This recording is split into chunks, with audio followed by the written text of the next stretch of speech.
I've been working with quantum computing for years, and I'm still amazed by its potential. What we're dealing with here is a technology that's going to change everything we know about computation. It's not just faster, it's fundamentally different. And when we combine it with AI, well, that's when things get really interesting. It's like we're opening a door to a whole new universe of possibilities.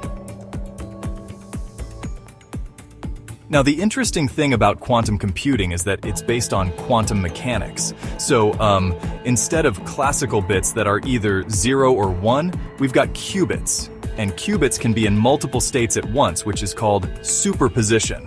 It's quite remarkable, really. This allows quantum computers to perform certain calculations much faster than classical computers. Let me show you something. In a classical computer, if you want to try all possible combinations of a 64-bit number, you'd need 2 circumflex 64 operations. That's more than the number of atoms in the universe. But a quantum computer could do it in one go. It's not magic, it's quantum parallelism. And that's just scratching the surface of what these machines can do. What we're seeing now is a technology that's advancing rapidly.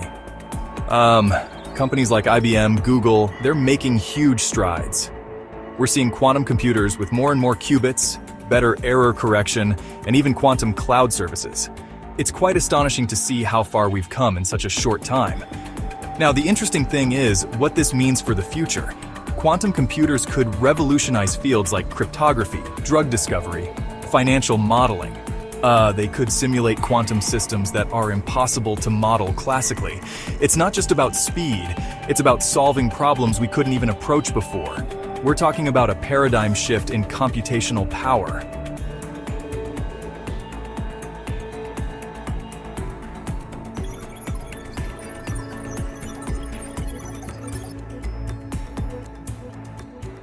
Let me show you something really exciting. When we combine quantum computing with AI, we get a sort of supercharged AI. Quantum machine learning algorithms could process vast amounts of data much faster than classical AI, and they could find patterns that classical algorithms might miss. It's like giving AI a quantum brain. Now, the interesting thing is how this could transform AI applications. Imagine natural language processing that understands context and nuance at a much deeper level. Or optimization problems in logistics solved in seconds instead of hours. It's quite mind-boggling to think about the possibilities. We could be looking at AI systems that can tackle problems we currently consider intractable.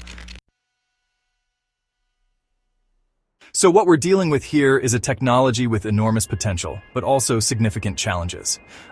Quantum computers are incredibly sensitive to their environment. Maintaining quantum coherence, reducing errors, scaling up the number of qubits, these are all major hurdles we're still working on. It's a bit like trying to conduct a delicate symphony in the middle of an earthquake. And then there's the risk aspect. Quantum computers could potentially break most of our current encryption methods. That's quite a security concern. We need to develop quantum-resistant cryptography before quantum computers become powerful enough to be a threat. It's a race against time, in a way. And let's not forget the ethical implications of super-powerful AI enhanced by quantum computing. We need to ensure this technology is developed responsibly. So, what we've explored today is just the tip of the iceberg. Quantum computing and AI are fields that are constantly evolving, constantly surprising us. It's quite exhilarating to be part of this journey. And while there are challenges and risks, the potential benefits are enormous. We're at the frontier of a new computational era, and I can't wait to see what comes next. Who knows? The next big breakthrough could be just around the corner.